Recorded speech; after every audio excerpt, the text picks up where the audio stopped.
sun. No, it didn't, Claude, but go ahead.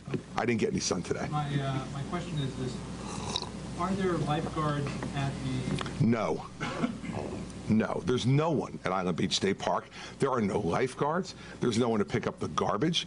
There's no one providing any services at Island Beach State Park. So my question is... Next. Are Next. you allowed to swim? Excuse me. Next.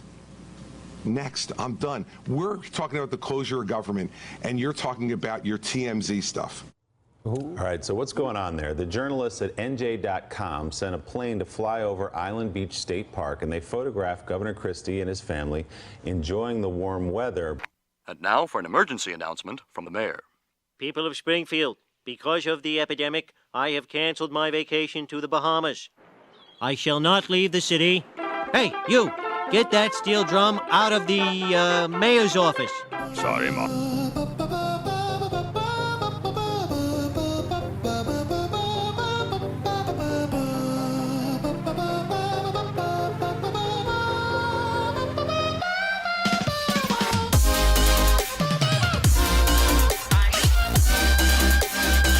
Hello and welcome to the Serfs. I'm Lance. And I'm Dave. And today is a special episode for a couple of reasons. We are in the same room at the same time at the same place. Woo! Yeah, for the last 2 months. Wait, I should prove it. Hello. Hello. We're like conjoined twins back together after being What? disjointed. Horrifically separated. Yes. It's nice to be back. Yeah, man, it's nice to be back as well. Well, I should say today's episode is brought to you by the letter G for guest star, because we also have our first guest star ever. We made it. Yeah, we made it. We're big time now. We have our first hate mail, our first guest star. Everything's happening. But yeah, so you guys know that we've been recording for a while with me in New York, Dave in Vancouver. And the reason I was in New York is I was filming a show with Matthew Silver, who is a street performer of, I should say, reasonable stature. I don't know. He's a pretty big street performer in New York, by New York standards. I mean, I saw him online and I was like, that looks like any kind of crazy person in Vancouver all the time. Well, that was the same thing with me. The first time I ever saw Matt was in that viral video that got released, and it's the one where it's like the Inception music's playing in the background. Oh yeah, yeah, and then he's just talking about inspirational things. And the first thing you think is, this is a drugged up homeless person. I was like, well, that was the first thing I thought. Of course, yeah, of course. Yeah. It's just natural. But then you start to listen, and you're like, oh, this guy is actually genuine, and he actually like has a great message, and it's actually like it's pretty endearing. And then when I met the guy, he was actually an amazing person who at the end of the day, what does he want to do? He wants to spread love and make everyone be awakened to consciousness through love. That's a very happy, noble thing to try and do, right? Especially in today's world. Yeah, today's we need a lot of we need a nuclear powered love. Yeah, light speed love. In some form. So because of that, because I've been working with him, he's our first guest star. We talked about a whole range of things. The interview will come up, I guess, after me and Dave get through what we have to talk about. We have lots to talk about. Unfortunately, we can't rip into everything we want to talk about. We can never rip into as much as we want to talk about. But should we start with our classics of what we're drinking today? Yes. Yeah. So, well, I don't have to ask you from a distance anymore. I can be like, "What are you drinking?" And I see it. It's across the pond. Well, before we get into their beers, we're sharing the same drink today, or I guess we're splitting a couple ounces of it. Yes. Let's say we could say serendipitously because we're back together. Yeah. But the real reason is because we didn't have enough beers. So that sounds a lot more broadcast. We prepared for this. But in celebration, we decided to crack out some Patron. Yes. And that'll, lube up our thoughts. As well as other things.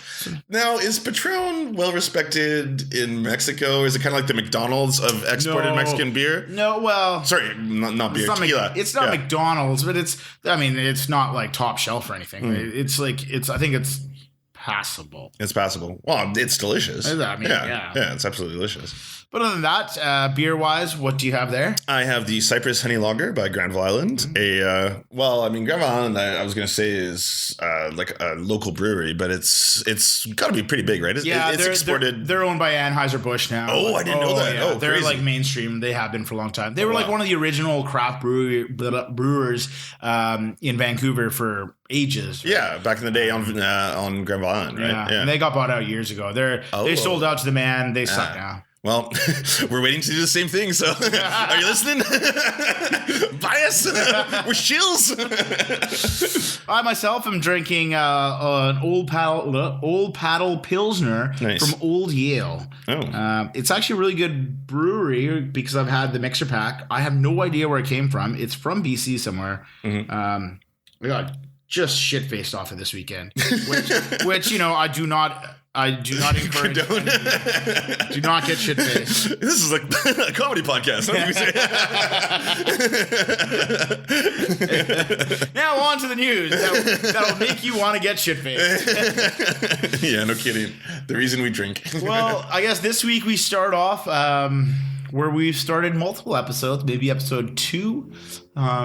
One of the happiest places in the earth. Maybe second happiest. I think that's where we settled. That's true. On. We wanted to do like a poll about what was the actual happiest place in the earth. We never settled on that. When we get big enough, we will release that on the website. That's true. And get all our loyal listeners to. Yeah, that's true. To base where it is.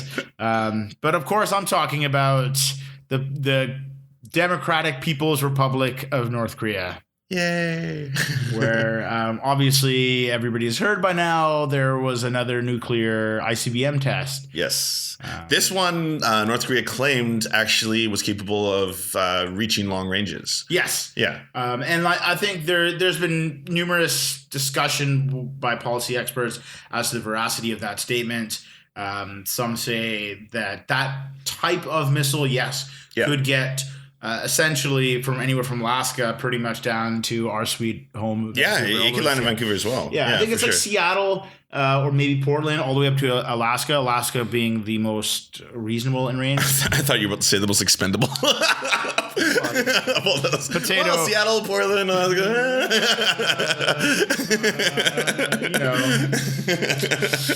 If we're gonna go full climate change, let's just nuke Alaska and let's get it over with us.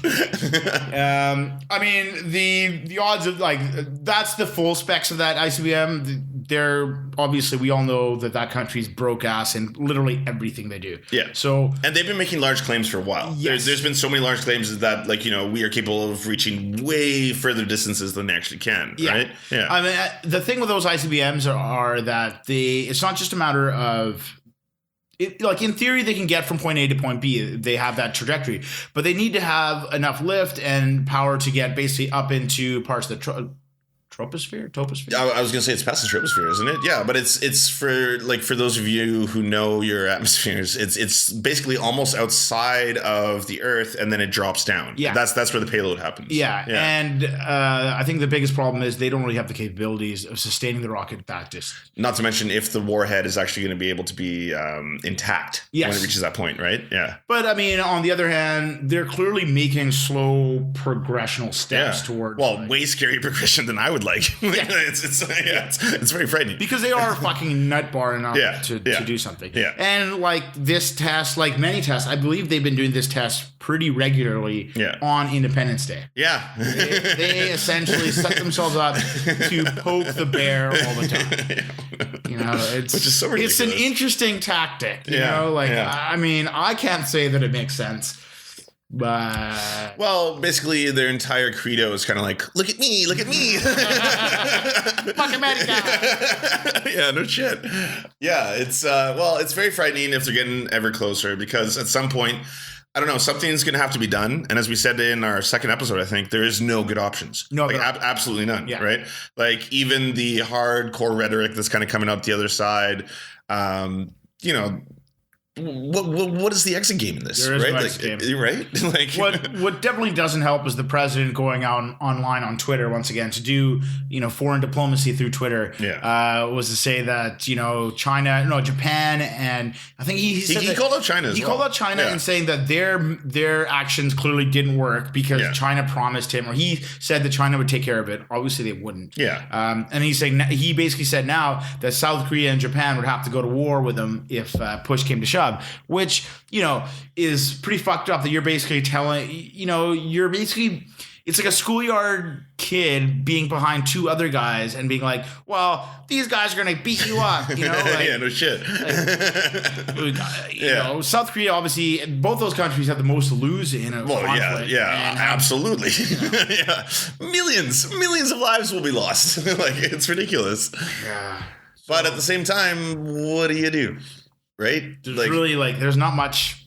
I mean, we're basically seeing the same holding pattern. Yes. As we've always been. Right, but the holding pattern is getting more dangerous now, right? So we're getting to that point now where they're finally almost at that stage where we can actually attack you with a nuclear warhead. Yes, and the holding pattern's worse on one side because of that. On the other side, you have a nutbar like Trump, who's a complete wild card on how he might react. So you have this it's like that scene in Star Wars where you have those two garbage compressors or whatever. Yeah. We need a little R2D2, who I assume would be Angela Merkel in this situation, to bring us down from the left. And I guess in that situation, Emmanuel Macron is C3PO. Oh, that's really funny. Yeah, it's a quagmire. It's complicated and it's horrible. So I don't really know what to say about that. We shouldn't be the people you turn to for a solution on this. I mean, the people that Trump has in his administration are probably less qualified than us. That's actually true. So we should solve this. Yeah. Or at worst, I don't know, just throw more rhetoric out there. Yeah. Well, that's exactly what North Korea is doing, is just throwing rhetoric at it. Yeah, so we can throw more rhetoric back at them. That's true. Nothing bad can possibly happen out of that situation. Or has ever happened. Oh, man. So what was it? The G20 meeting just happened today? Yeah, it's ongoing, but it started today. So this is where Trump and Putin meet for the first time. Yeah. Touch for the first time. So obviously that was a big thing for a while. They're going to meet. Yeah. So what were they going to talk about? Who's going to be in the room? The optics on the whole situation is pretty crazy, right? Like, the entire world is watching. This is a guy who's basically not under investigation himself, but his campaign is under investigation. Whole bunch of seedy characters who are working for him under investigation. The entire world's intelligence communities are like, Russia is trying to upset the world order. They're hacking everything. Yeah. Don't trust these fucks. Yeah. And so from an optics standpoint, this is terrible for Trump. Trump shouldn't even taken the meeting, obviously. Really? Well, from an optics perspective, what do you have to gain from this? Other than tell him in public, fuck off. Right? A real president, I'm fuck off. Yeah, that's true. That's true. That would have been the best way to handle it. But, well, I thought maybe he was thinking that if I shake his hand and I did what he did, which is basically, I pretended to talk about it with him or whatever, took place. Whatever we heard from Tillerson, right? Yeah. Rex Tillerson was basically, they discussed the hacking, the incident, and the two of them had a long conversation, a very serious talk, a hardline talk about it, right? So, going back into it, earlier this week, people were wondering, what are these two going to talk about? Is there anything on the agenda? Yeah. So Tillerson, I believe, came out on Wednesday and essentially said, no, we have nothing on the agenda. It's just going to be these two guys talking. And that alone's okay, well, that's not good. I mean, no. These are two of the leaders of the free world. Why are they? Well, no, sorry. I take that entirely back. They're not leaders of the free world. Putin is not a leader of anything. Oh, man, I fucked up. Except for the fact that his name sounds like Putin. That's all he has. So today they had their meeting. What was happening was obviously behind closed doors. We don't know what was going to happen. The meeting was scheduled for 30 minutes. They were in there for an hour and 40 minutes. That's what I heard, yeah. There was only Tillerson, the American translator, and that was it. And then Putin and his fucking whoever sucks his knob all the time. Imagine being the American translator and going home that day and talking to your wife. And she's like, so what did you talk about? Like, please don't kill me. Like, he has so much dirt now. Well, I think the guy is like right in his probably Putin's pocket, but Trump's pocket. Because remember the last time that that whole Comey affair when he met with the Russian guy and he's like, oh, I just got rid of Comey. And now that got leaked because there was American agents in there, note takers and stuff. And they're the ones who leaked it. Because clearly, shit gets leaked. Yeah. So this time, who knows? Yeah, like that translator knows all the fucking work. I mean, I just mean he's such a low-level player in this entire scheme, right? In the terms of like geopolitics, this is just a translator. But now he knows everything. But don't worry. I mean, Putin was in the room. Yeah. That guy will be found dead of like polonium poisoning. Yeah, no kidding.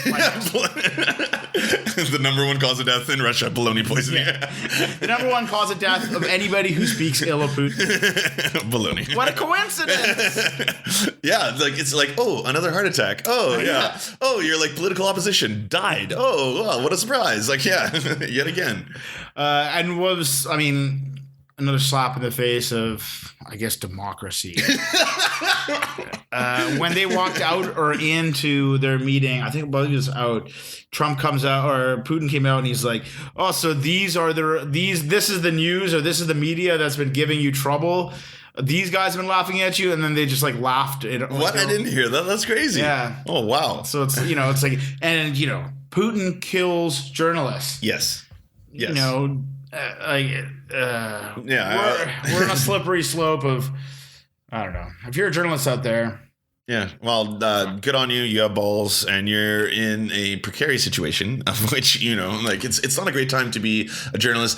I mean, I was gonna say even in the U.S., but like it's still not bad in the U.S. in which like you're in any kind of danger. Yes. Yes, absolutely, and that's why you never want to let that go, right? Like this, like, come on, this is the forefront of democracy. Is the free press? Come on, we don't have to stroke that dick anymore, but like.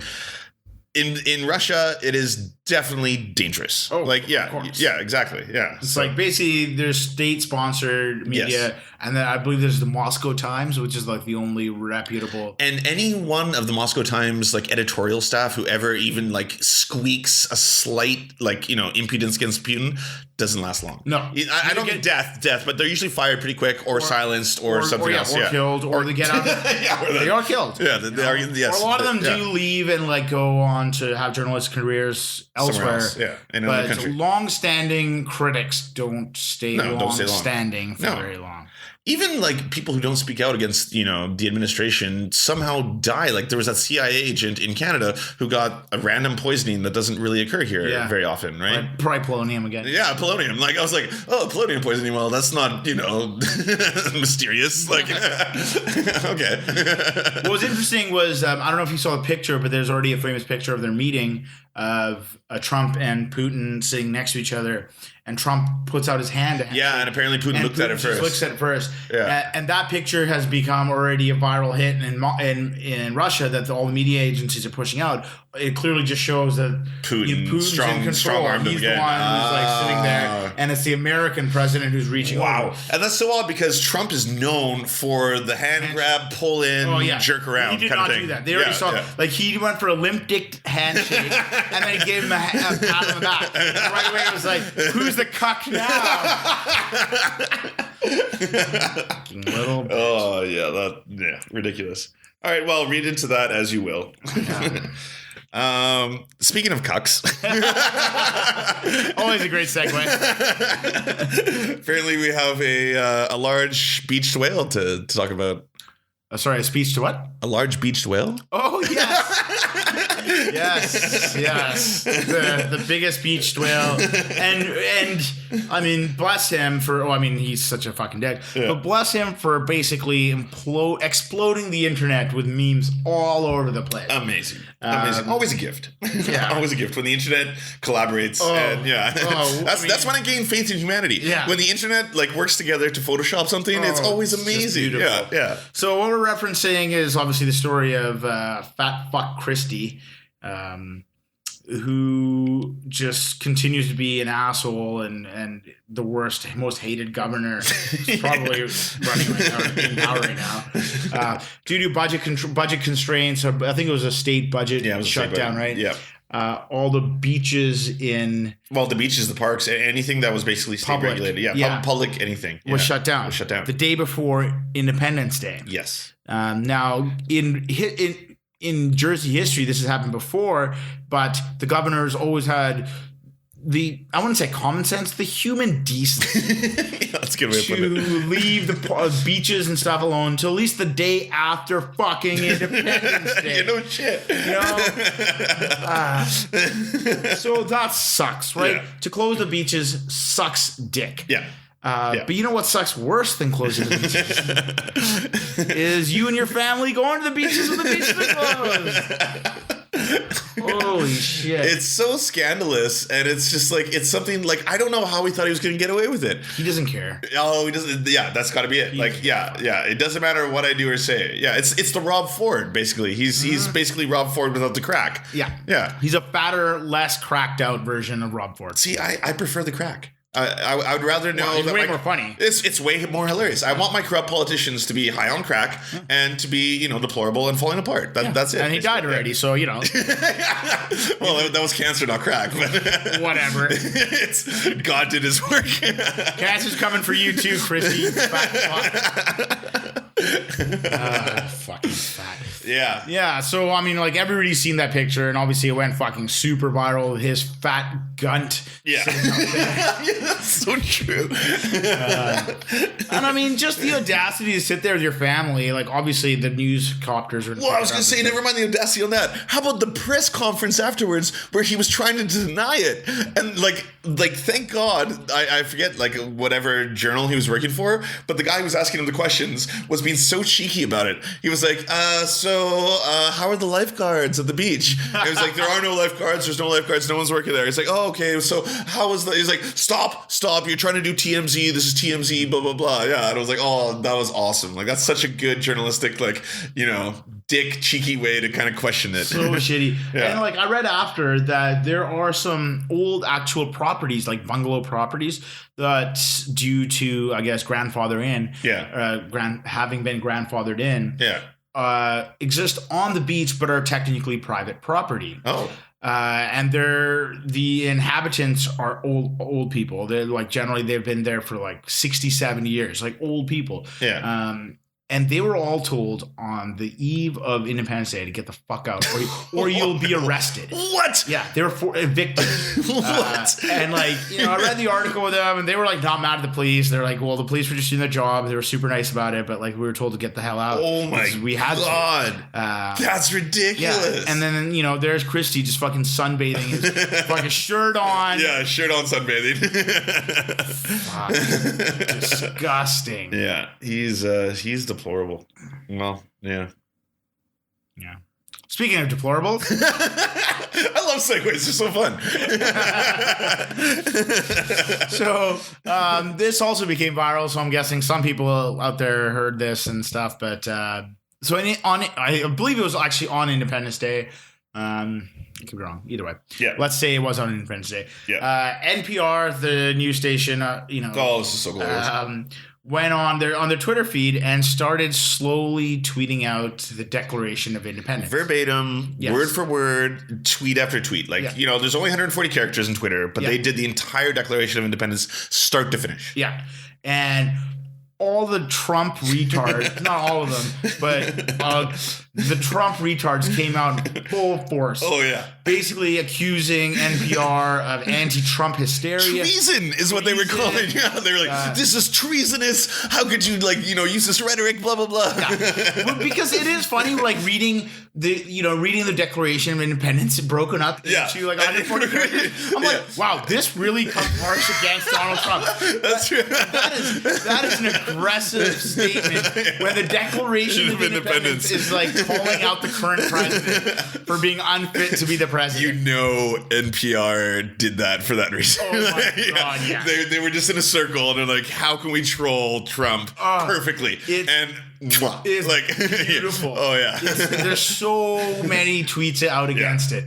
It's just the sheer idiocy and uneducated populace that rant and rave against it. What is funny is, going down that rabbit hole, which I went down for a long time. It was great. I was working Canadian, so I had plenty of time to kill on the Twitter. But it was so entertaining. How could you not? Yeah. But I found a similar incident that's already occurred. What? Yeah, the same thing happened. What? In 1962, I believe, where either a journalist or some professor or something went out there on the street and would read off or hand out petitions for people to sign. That was the Declaration of Independence, but it didn't say the Declaration of Independence, and people thought he was a commie and were ripping into him. It was during the McCarthy age of McCarthyism and everything. And I think he got 8 signatures, and everybody else fucking bashed him for being a commie and a hateful, treasonous son of a bitch. So that's amazing. More things change. More things stay the same. Oh, bravo NPR. Well, actually, I should say it the way NPR does, really close to bravo NPR.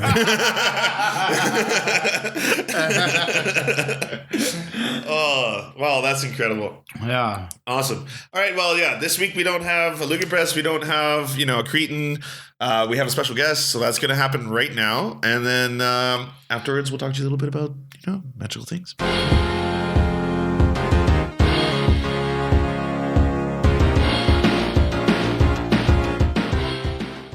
All right, so why don't you tell everyone who you are? I'm Matthew Silver. I'm known as a street performer for acting weird but inspiring love. And what kind of street performance do you do?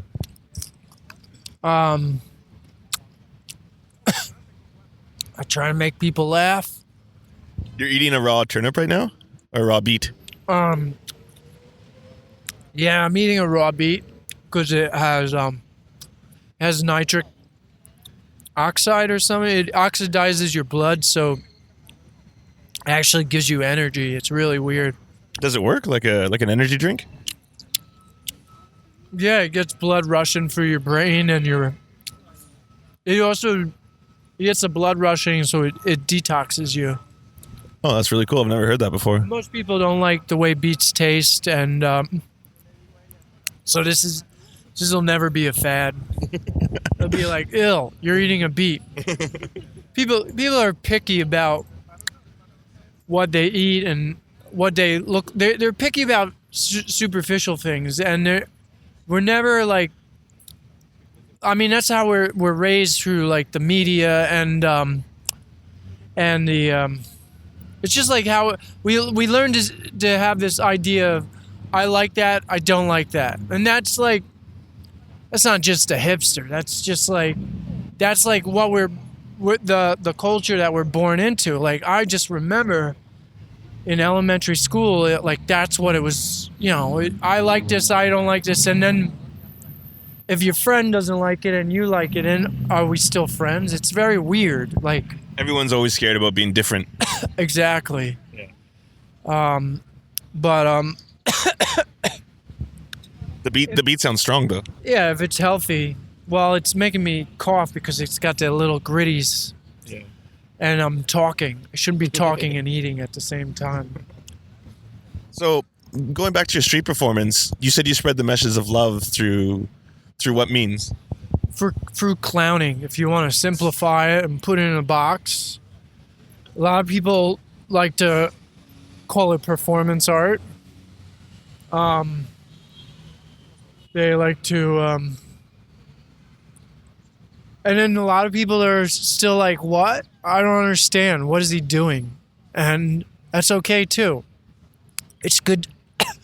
It's good to be in boxes, and it's also good to be out of boxes. It's always good to be in a box because then you're reaching a middle ground and you're relating with some people.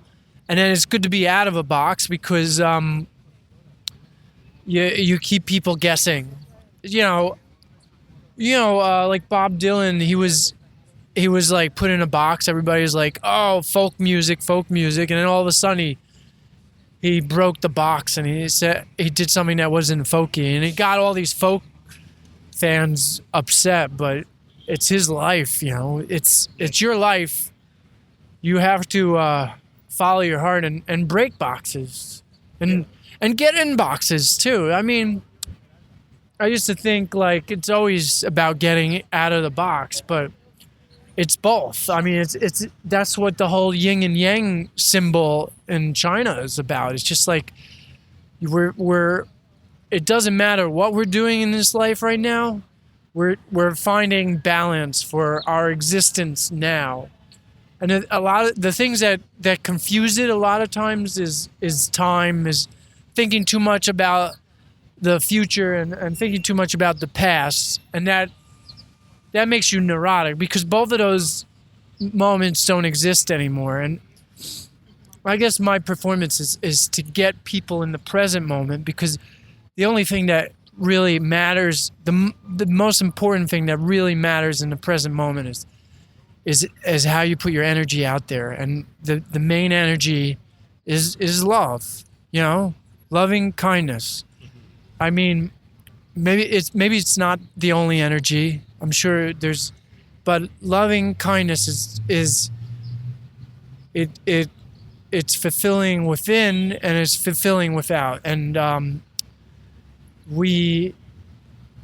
our education, our teachers, our bosses, our parents, we're not making love the core of our teachings. We're making, it's like, even in religion, it's for people that follow religion, they say, you're saying what you do here is wrong and what you do is right. And then love has nothing to do with wrong or right. It's infinite. It just is.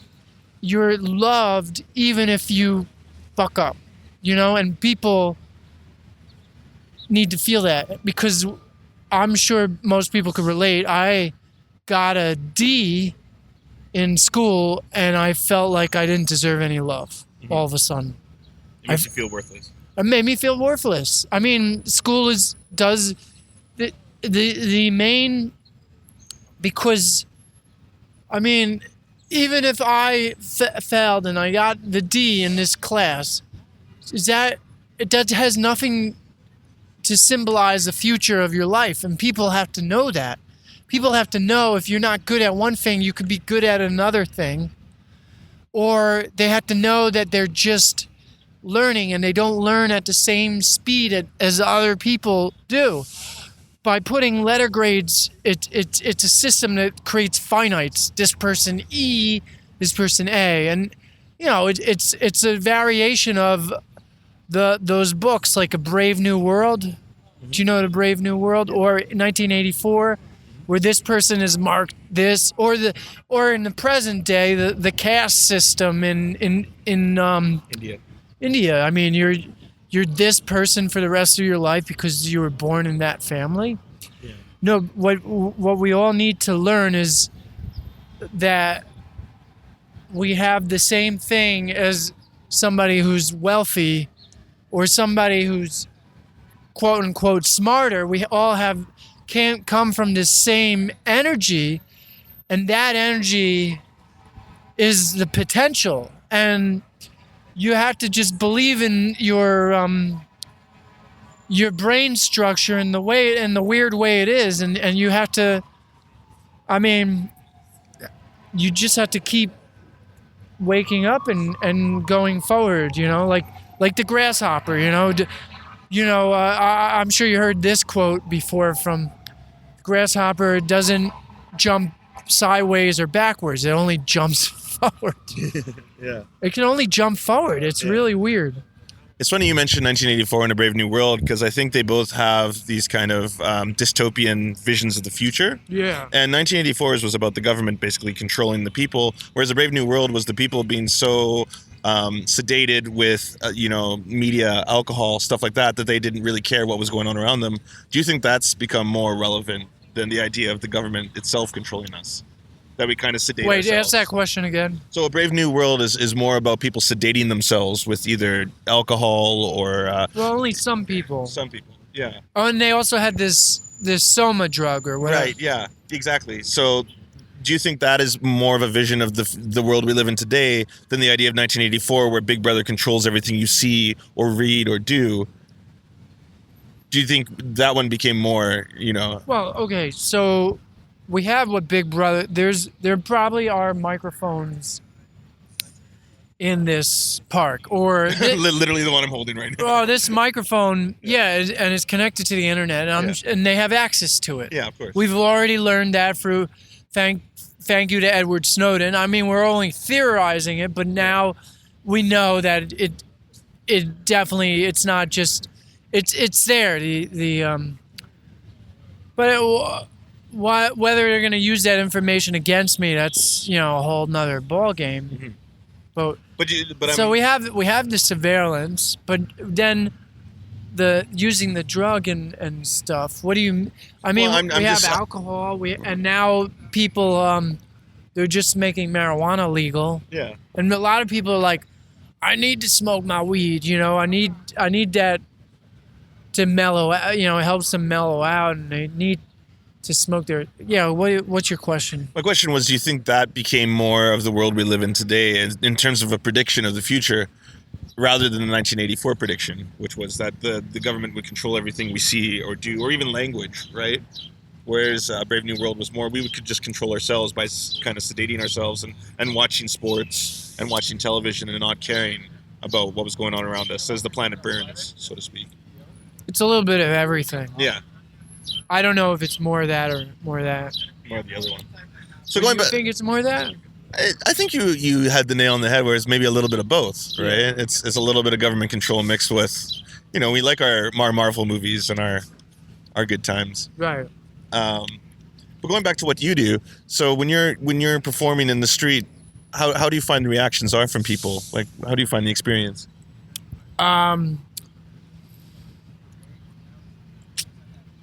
Well, I go on with the strong intention. I'm going to do the funniest thing in the world that's going to shift the entire planet to love consciousness. And it's like I'm on the hunt for this mystery. What am I going to do today that's going to be so funny? It's going to shift the entire planet to love consciousness. Like, what is going to come my way? And that's how I receive. So I'm like looking at people and I'm saying, oh, it's a smile. Oh, it's just a laugh. Oh, it's an awkward stare. I switch their reality. I mean, one person is the entire planet. You are the entire planet. So, I mean, that's my perspective. I see it as this, in a way, you could almost say it's like this video game I'm playing.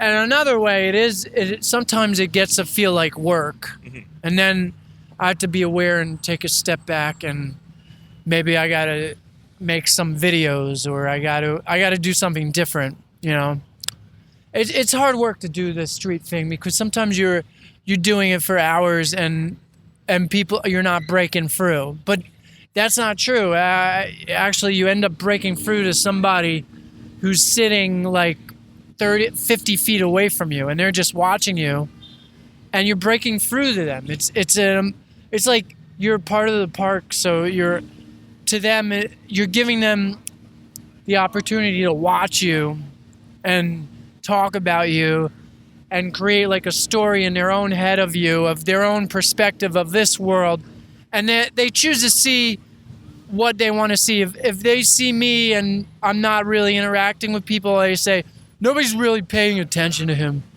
everything in life is pathetic. It's just, and then there's moments where people are watching me and they see I'm interacting and I'm playing with people and it's fun and then people are inspired and they love what you do and they choose to see. It's like they're all of a sudden it's a perspective shift and they choose to see the love around the world. It's always like, what is the person? What are they dealing with today at this moment? Do you find you base a lot of what you do in terms of your street performance on what you get back in terms of people's reactions to it?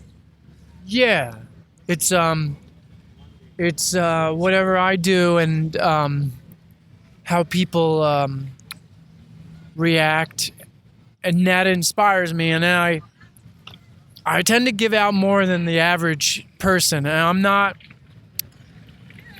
always getting money for what I do. Most of the time I don't, but I want to be out there. I want to do my part for the universe. I don't want to make money a thing that I live for the rest of my life. Nobody does. Yeah, of course.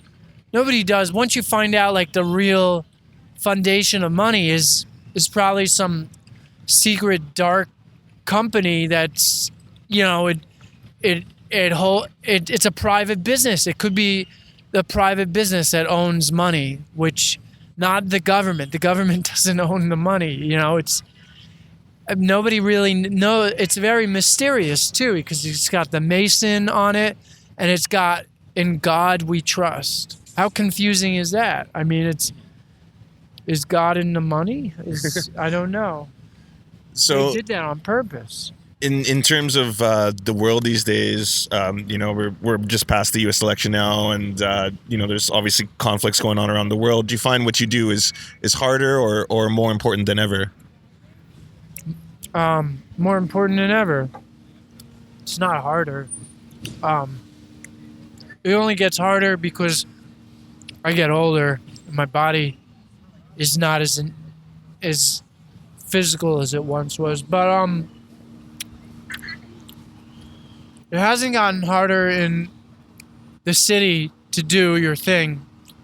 And I'd say if you can afford to do your thing in the city, if you have a lot help from outside sources and well, even if you don't, I'd say do it. You know, I'd say in any city, you know, it's a place for conversation. It's a place to break up reality. You know, like a city is an opportunity to learn about yourself as a performer, and then I don't know. You could do it in suburb, near a mall, but it just seems. You probably meet a lot more interesting people from around the world in a city compared to suburbs too, right? Yeah. Have you had any negative experiences with street performing? Yeah. People throwing water on me or juice. That's terrible. Well, whatever. Some people this guy threatened to whip me with a belt. One guy kicked around my props and stuff, and he said I wouldn't stop until you put on some pants. There are children out here. That's a terrible story. Oh, whatever. It's part of the adventure, you know. It's what you sign up for. It's what you sign up for. Not everybody's. Doesn't matter who you are. Not everybody's gonna like what you do. Yeah. And you just gotta be. You have to be open with a full heart. You know. You live once. Your life is short. It's my opportunity to experiment and play with the world. And that's the spirit of joy and love, you know, and that's exactly what I'm doing. I'm riding the joy and love train, the love train. I mean, love is infinite, right? But we also interpret it in our own ways. We only have our own definitions based on our own experiences of it. So basically, the truth about love is we're teaching each other love. And the only way we learn about love is when there's the only way is to I mean, we teach each other love. That's it. You can't have love without other people. You know. Yeah, It's a give and receive communication. It's not one guru. One person might, any person in the world, you, me, or might send the greatest message about love, and it might pick up. But we have to understand that anybody has that gift. Don't feel your message about love is any unworthy.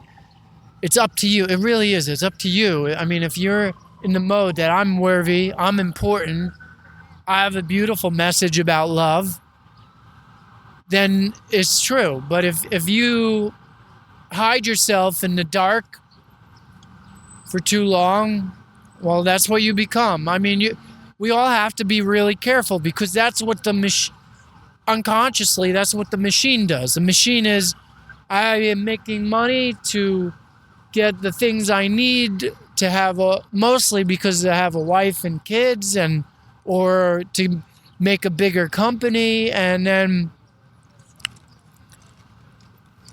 more and more and more, and then it's like this unconscious. Basically, what you're chasing after is nothing, and then that's where you create the wasteland. Nobody's living by their spirit and their soul and love. People are living by this toxicity or this unconscious, or they don't even want money, but they're just stuck in the system. I mean, we all have to be careful, like, that we don't. I mean, the results of it, you'll see if you ever walk in Midtown. You'll see some people at rush hour, and the look on their face, and it shows on their face they've been doing it for 20, 30 years.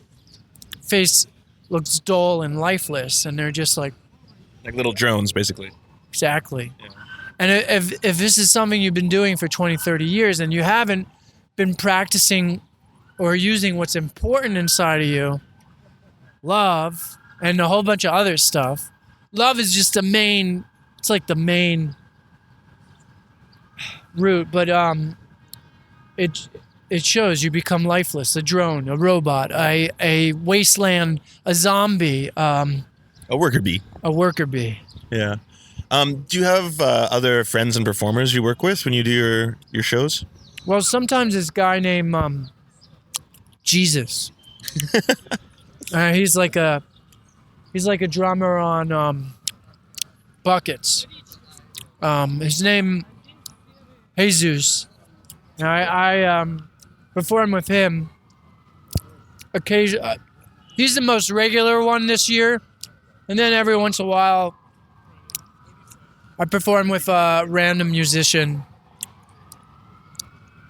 No, that's really cool. Do you ever think of yourself sometimes as a guru, or do people say that you're a guru or like a spiritual leader? No. It was cool that people at one moment, they were calling me guru, and they were calling me, they said I look like Jesus, and that was fun, but I told them right away, look, I'm not a guru. Don't hold me up as one. You have the gift is inside of you as much as is inside of me. Yeah. Celebrity culture and guru culture. Guru is almost the same thing as even being a politician. It all has become like it's celebrity culture. Yeah. And a bit of a cult in its own way. A what? And a bit of a cult in its own way. But the truth is, if we were inspired, we'd be doing I mean, that stuff. I mean, I shouldn't be, you know, the only people I should inspire are the people at the park. I don't know what I'm trying to say. Never mind. Well, how about this? How about what would you kind of summarize as your final message?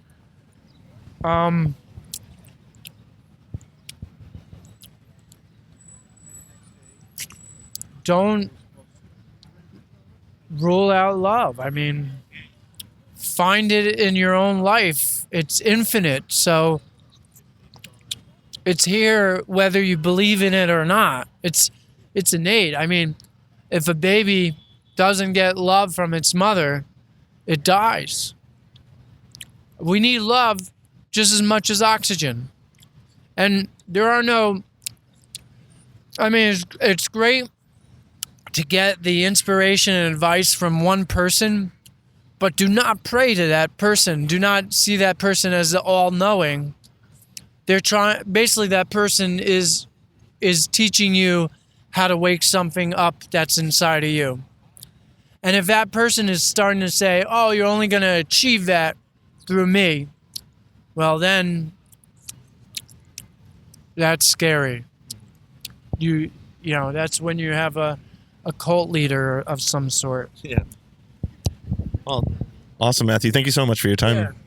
Thank you. All right, huge thanks to Matthew Silver for that interview, and we will be back next week with, I guess, a regular scheduled program. Yes. Unless we can find another guest to, endure us. To bring the truth. Yeah, to bring the truth.